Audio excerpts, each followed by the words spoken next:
My name is L'Oreal Elsa Gordon, and I work as a child and family therapist for Children's Home Society's Head Start program.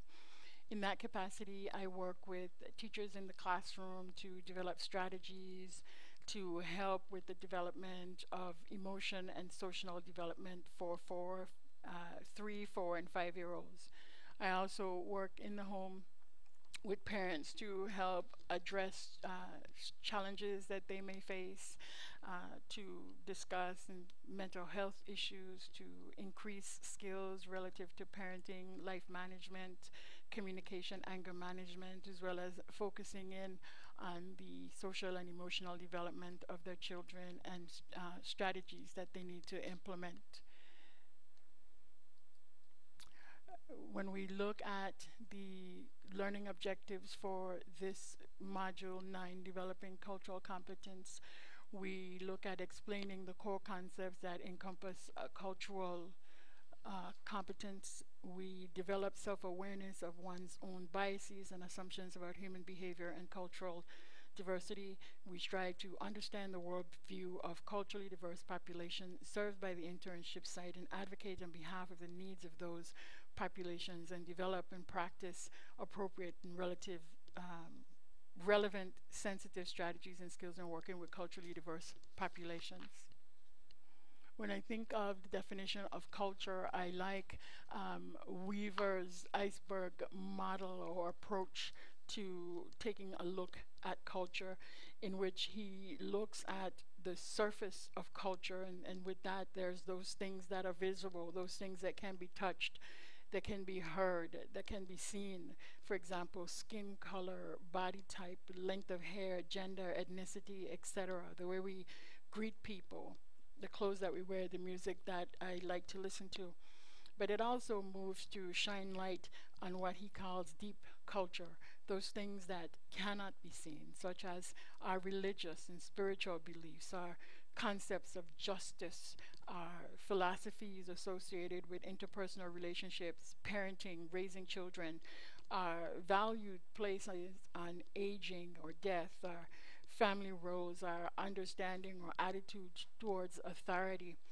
And so culture is seen as a learned pattern behavioral response that's acquired over time. It's implicit versus explicit, and it's primarily learned and transmitted by the family and other social organizations. It's shaped by the majority of the group, includes an individualized worldview, guides decision making, and facilitates self-worth and self-esteem. Culture influences how we cope with problems. It helps us define who we are and how we are to be. In other words, what we are to do. It's learned and passed on from generation to generation.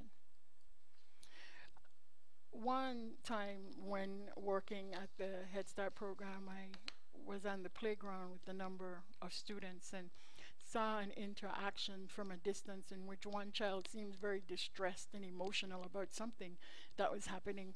And so as I moved closer to find out what was going on, I saw one child who was holding a small spider in his hand.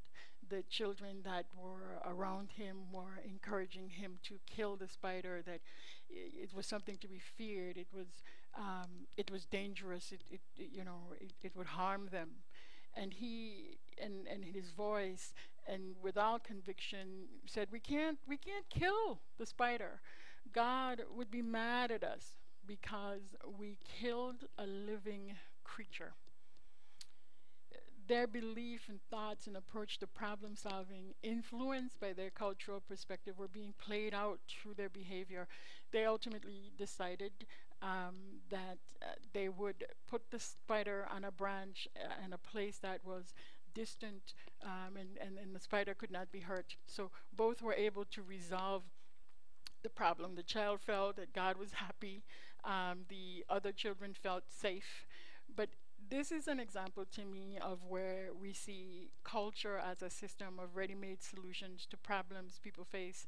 It is learned through interactions with others in society.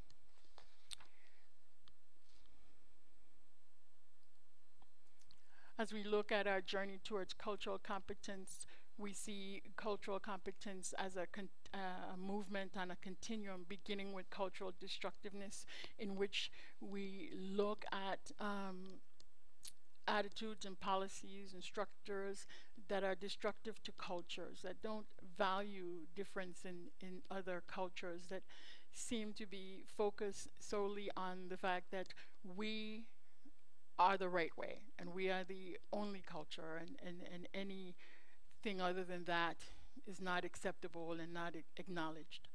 Where we go to cultural incapacity, where you have individuals and organizations lacking the capacity to respond to the differing needs of diverse group. Resources are then disproportionately applied. The next step on the continuum is cultural blindness, where we ignore the differences in culture. We don't want to destroy it, we just don't believe that there is that difference. We see more of we are all the same, and that if we use the same strategy and if it's effective with one group, it should be effective with every group that is being served. On the cultural pre-competence level, we recognize and have an awareness of difference and a need to respond differently to different cultures, but we don't have a clear plan of how to do that. We know that there's difference, but we don't know how to address it. And with cultural competence, we understand, we respect, and not only do we value difference, we then move to incorporate into our service delivery model, into our interactions and evaluation and interventions, strategies that are effective across all cultures. We take it to cultural proficiency, where you value culture and you hold it in high self-esteem, but you also make efforts to develop prevention and treatment modalities. You publish culturally based knowledge. You move forward to a systematic level. You do research. So you take it up a notch.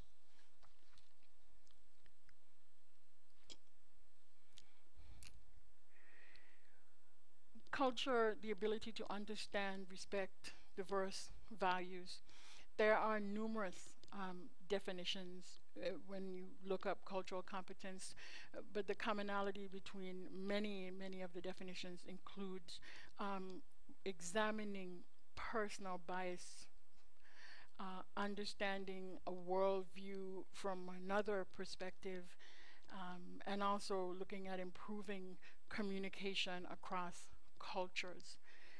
It requires sensitivity to and awareness of difference in how we communicate and the words we use, both verbal and nonverbal.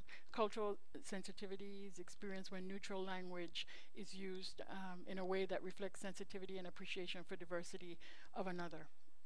We are mindful of the phrases we use, our categorizations. We intentionally avoid referring to individuals in ways that is negative. We express use of choice, or we think about how in conversations the distance between individuals, we look at established cultural norms in our conversations. When we think of cultural competency, it's important to note that it is an ongoing process that requires continued knowledge, continued interaction, continued self-examination, continued awareness and understanding of different cultures. By seeing it from this perspective, we become aware of the fact that we constantly need to up our game as we work with different cultures and individuals.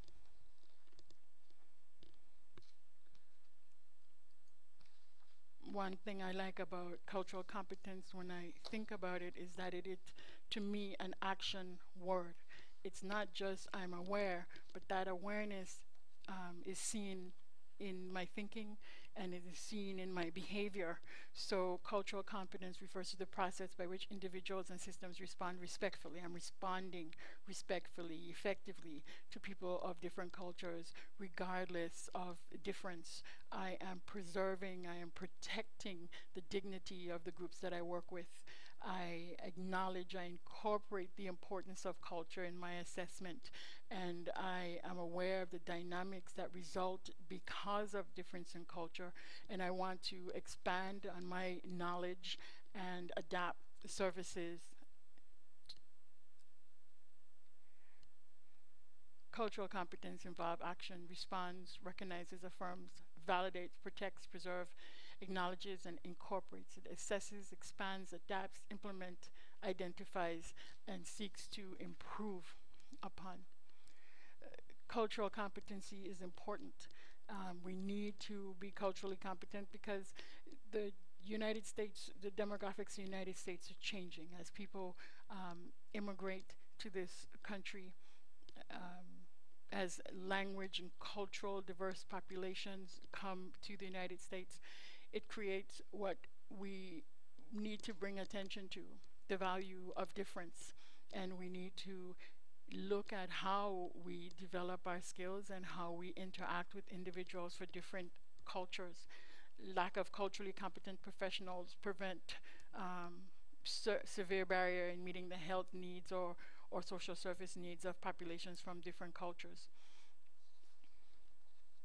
We need to be culturally competent in order to eliminate disparities that exist in the criminal justice system, in access to health and mental care. Culturally diverse individuals and communities are less likely to receive needed services. They are underrepresented in human services, overrepresented in special education classes, overrepresented in restrictive levels of care, such as foster care, residential, juvenile detention centers. Increasing our understanding of difference helps us to look at how we think, how we process, how we approach. It allows us to look at our biases, eliminate those biases, and improve skill and delivery.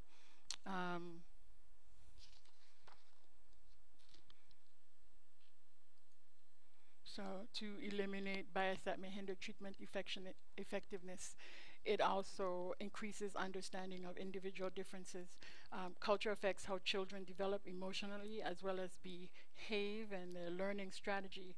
Understanding the culture helps us to work effectively in helping children from diverse environments or cultures learn in academic setting as well as better understand their behavior and expression of emotions.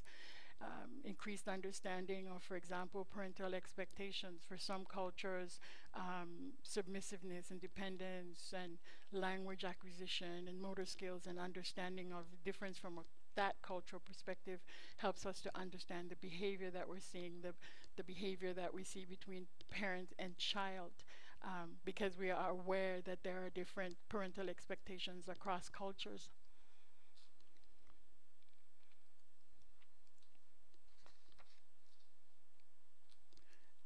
Developing cultural competency requires awareness, attitudes, knowledge, and skill.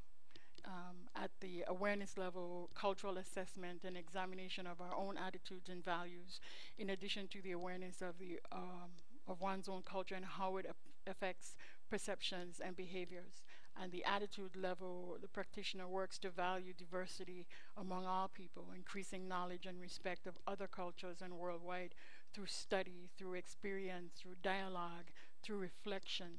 And finally, the culturally competent practitioner works to develop skills and attitudes that will allow him or her to work appropriately in cross-cultural settings.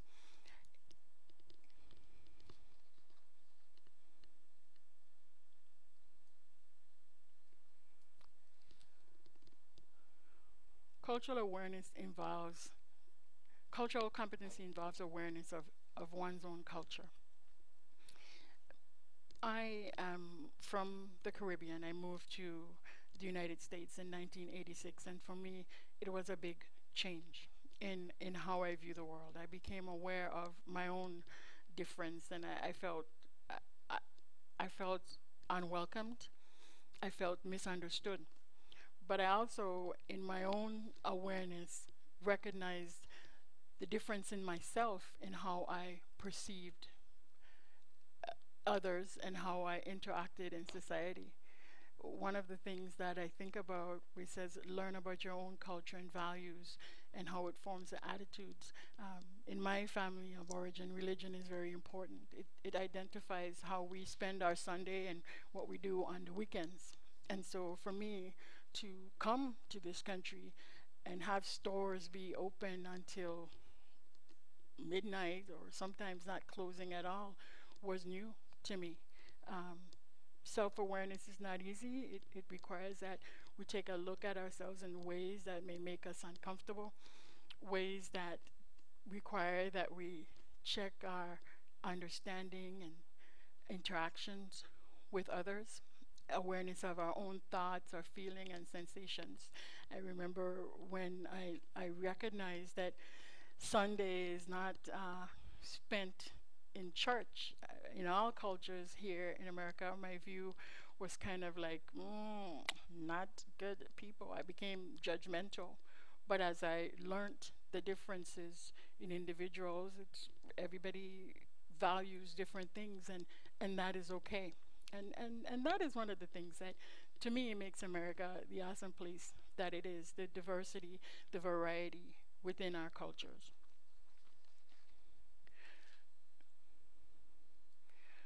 So as we work with individuals from different cultures, there are questions we ask ourselves, mindful of gender differences.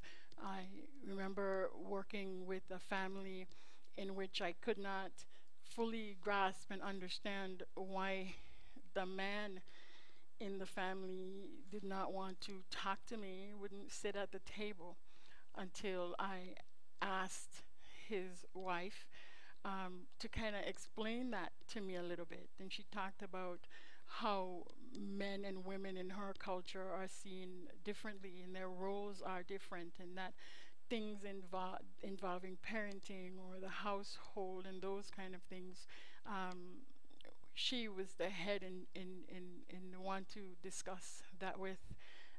I also learned as I tried to shake his hand that it was not okay. I learned the difference in terms of male and female and what was okay and not okay. And so as we think about how we interact with families, these are things that we need to be mindful of. How do we define wellness? How do we define illness? My brother, for example, my late brother was diagnosed paranoid schizophrenic. In our culture, my family of origin, it's not something that we see as an illness. It's more of he's choosing not to be in touch with reality. It is ignored. And even certain professions are seen as not credible. With my sisters, me being a mental health therapist is kind of like it's not valued because mental health is seen differently. Different cultures take different looks at personal space, how close you get to one another. In this culture, we have one view of how close interactions are to be. In others, it's different. When I think of time and how time is measured, I'm reminded of in my own country, where time is a little bit more loose. It may be posted that you open the business at 9 o'clock, but there are times you would go at 9:15 and the doors aren't open. It's posted that it closes at 5 o'clock, but there may be times at 4:30 when you go into the building and you're thinking, oh, I'm ready to buy whatever, that it isn't open. So for me to come to this country and see where if it says it opens at 9 o'clock, it opens at 9 o'clock is interesting as an employee to feel and to learn, oh, we finish work at 5 o'clock, which means you don't leave at 4:30 when you feel like leaving. It was difficult. At the onset of coming to this culture and learning about difference, I experienced some challenges. Um, It means that we think about how things are presented. Where it says, are materials, signs, and pictures available in more than one language? I'm reminded of when I went to Puerto Rico and I was at the airport, and everything was, just to me, it felt like everything was in Spanish. I felt lost. Even something as familiar as going to the McDonald's and ordering seemed foreign to me. It really increased my awareness of the importance of signs and pictures being in a language that's understood by more than one population. Having that experience now when I work in social service agencies, I find that I am an advocate for making sure that materials are posted in a variety of languages.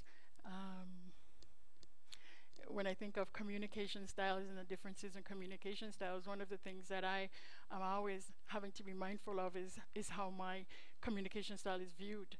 I tend to speak more with my hands. I'm a little bit louder. These kinds of expressions of communication in this culture are at times seen as aggressive, and so I'm constantly kind of examining my voice level, my tone, and interactions. But I also continue to encourage other individuals to be aware of differences in communication styles. And so my speaking louder, to me, it means I'm more passionate about a subject. Um, when I look at, do I take into consideration how different cultures learn? I know for my mom at home, many of the things that she has learned has come through verbal um, instructions.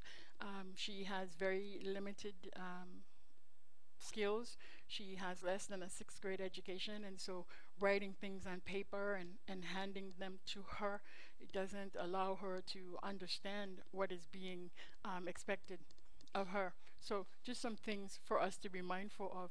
We also have to be mindful of our own prejudices and stereotypes and negative behavior.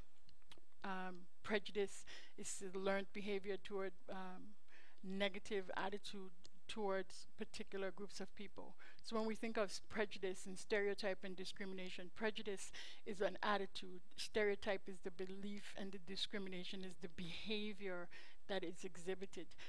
One of the steps in cultural competency is for us to examine our own prejudices, our own feelings towards individuals in different groups, our own stereotypes, and even some of the discriminatory behaviors that we practice. It calls us to be aware of those things within ourselves. Racism, prejudice, or a system of advantage and oppression based on race. Policies, institutional racism, based policies and practices within an organization or system that advantages people of a certain race or ethnicity. Again, cultural competency calls us to be mindful of our thinking regarding different people, individuals from different cultures. I remember working at college, and I want to be mindful of how I tell my story. And I was on the admissions committee, and we were reviewing applicants for the graduate program. I was a non-voting member of the committee, but I was privy to the conversations and the discussions that went on regarding the decisions to admit or not to admit students. When we think of certain population, our biases and our predisposed thoughts can sometimes impact what we do. For example, we had an Asian American student, and we're reviewing the things relative to that student, and we talk about, oh, he did not do good and did not do well on the GRE, but he must have had a bad day in math, or a bad day when he was taking the GRE, because we know that Asian Americans do well, and so yes, let us admit him. And I was disappointed when they talked about an African American student who was actually in the undergraduate program at the school, who on their resume showed involvement in various community activities, but yet that particular person didn't do well on the GRE. And what I heard was, we don't want to set the student up for failure. We know that the GRE is reflective of academic success. So let's say no to their admission. You know, we talked about it later. I talked about it with the dean, and you know, it gave me an opportunity to share it from a different perspective. Um, I wish at that time that the conversation did make more of a difference, but at least I felt as though I was proactive in looking at differences and discrimination and institutionalized racism and increasing awareness of the admissions committee, because these individuals are the gatekeepers.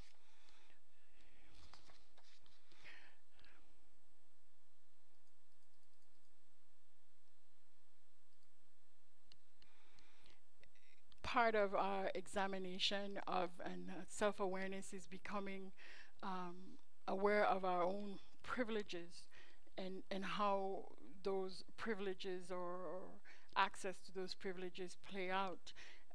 Privileges are those daily interactions with individuals and society that help individuals experience themselves at the center of their world. They, you know, there's male privilege, class privilege, heterosexual privilege, able-bodied privilege, and privilege regarding age. What's your privilege? As I think about my privilege, I live in a culture that values heterosexual relationships. This means that for me, I am able to proclaim my love for my husband, for a boyfriend. My friends are able to, those friends who share a similar privilege are able to express and share their love and affection and for each other. Individuals who are not part of that privileged group have to be mindful of how they express their love and affection towards each other, because to do so would mean that they are shamed. It means that they are seen as unnormal or not normal. When we think of cultural competence, it calls us to be aware of privilege. What can we do? We can act to be an ally to all people who are oppressed. We can strive to recognize the strengths of everyone. We can work to call out systems that oppress individuals and help individuals who are not privileged to recognize the strengths of who they are and how they are.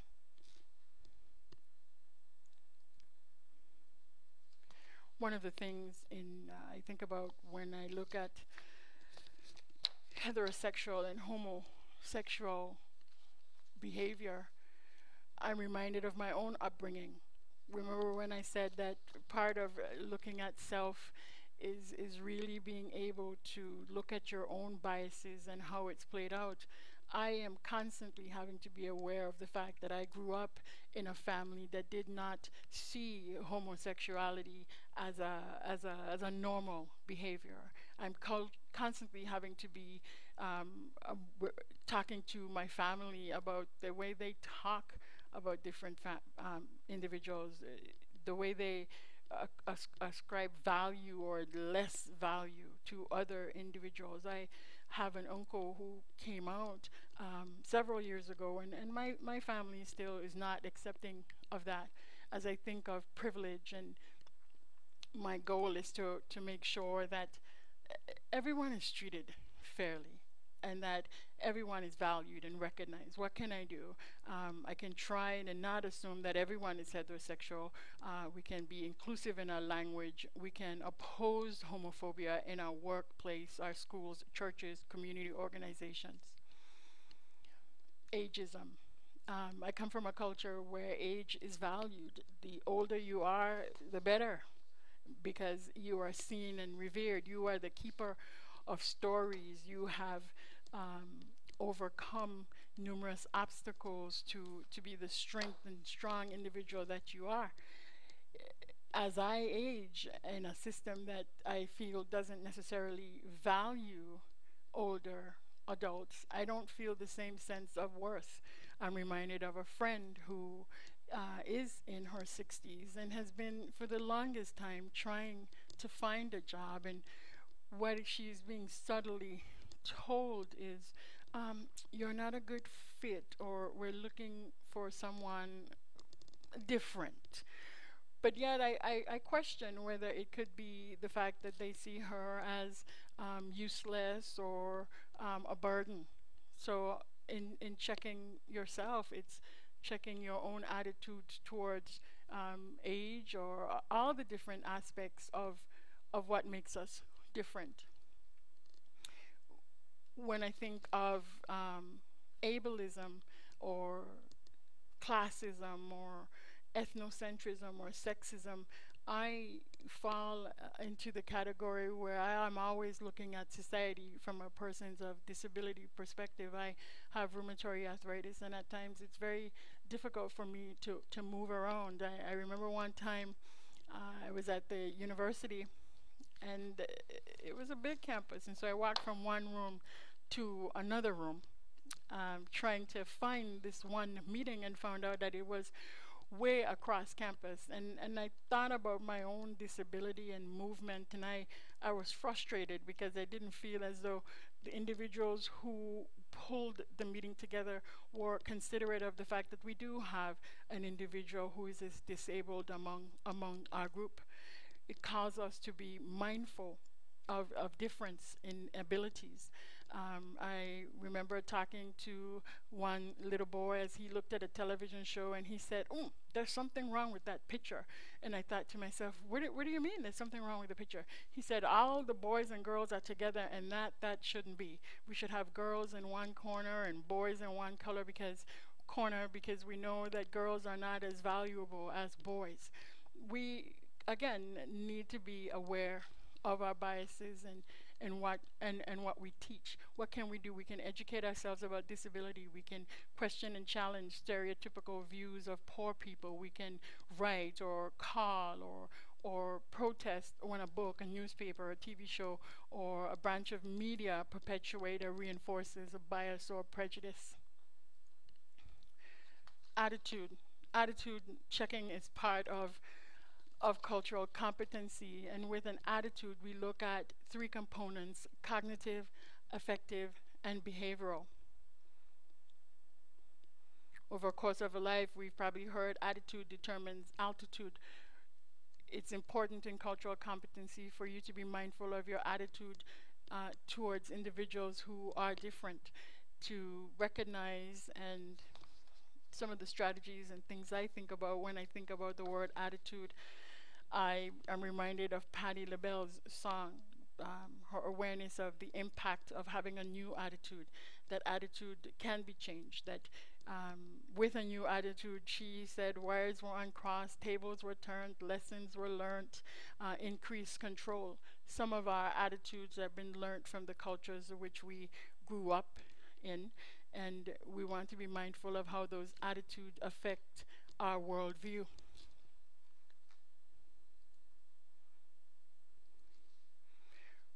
When I think of the knowledge that we need to be mindful of, one of the things that come to mind is the communication style. Words mean different things to different people. In my culture, the word disgusting means rambunctious. And so as a supervisor, when I said to someone that they were disgusting, I didn't really check the nonverbal response to my statement. In working with individuals from different culture, it calls us to be aware of differences in communication, differences in language, differences in speech patterns and learning styles. As I mentioned before, one of the things that I've always been told is that I speak loud, that I'm very demonstrative in my speaking, and that for some is intimidating. As you work with different clients whose communication styles are different, these are things that you want to be mindful of. You want to continue to increase your knowledge in working with individuals who have different language skills. You want to increase your awareness of resources that are in the community. When you think about skills, we want to look at skills that reflect genuineness and empathy and warmth towards individuals from different cultures. I think of the way we interview individuals when we go into their homes. One time, one lady indicated to me that she takes offense to the question that asked um, regarding to the fathers of her children. She felt as though we were assuming that all of the children had a different father when that was not the case. So sensitivity in terms of how we ask our questions. She noted that there were times I would write something down and other times I wouldn't write something down. And so as a result of that, I learned to become familiar with the things that were said in conversation, the things that I needed to assess in the conversation, and have it be more of a conversation than me writing down and taking notes.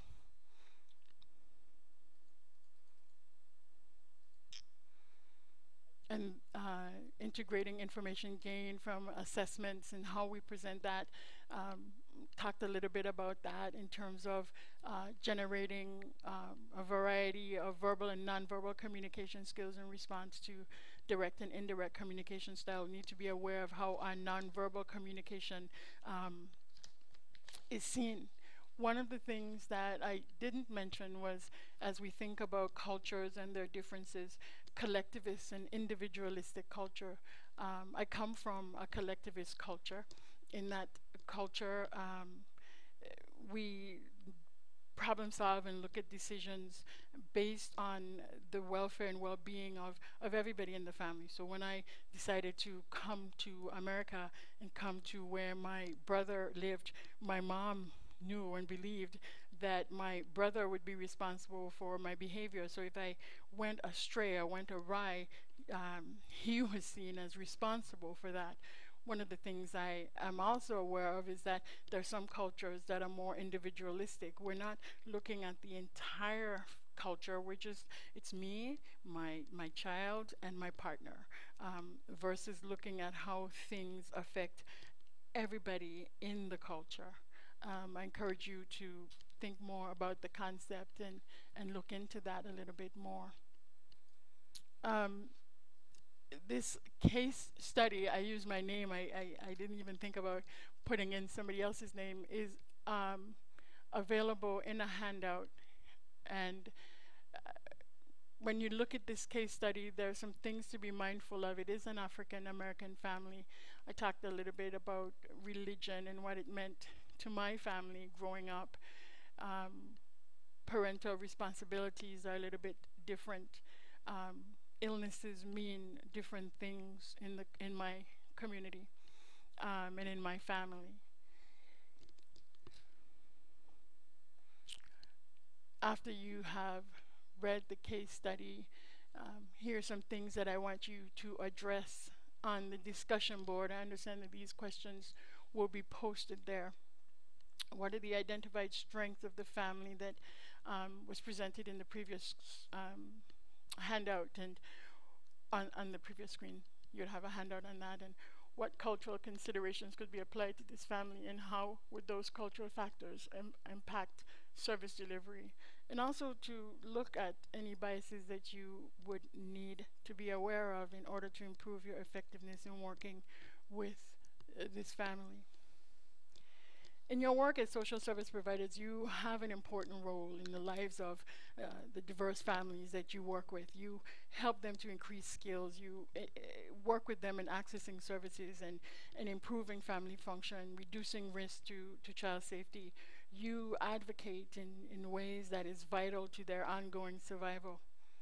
The lens through which you view these families is important to the quality and effectiveness of the service you provide, as well as their engagement and utilization of services. Your ability to effectively provide these services is influenced by your own cultural competence. I encourage you to strive to increase your skills in that area, to continue your learning, to continue skill acquisition, to continue to value and recognize that we are all different, and yet we all bring to the table uniqueness, and to be aware of how your lens affect your service delivery.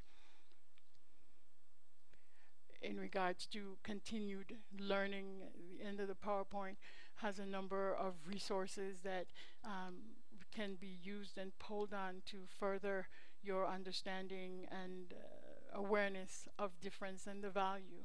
My hope is that you would have gained something, or believe you've gained something in this PowerPoint presentation that you would be able to implement and use.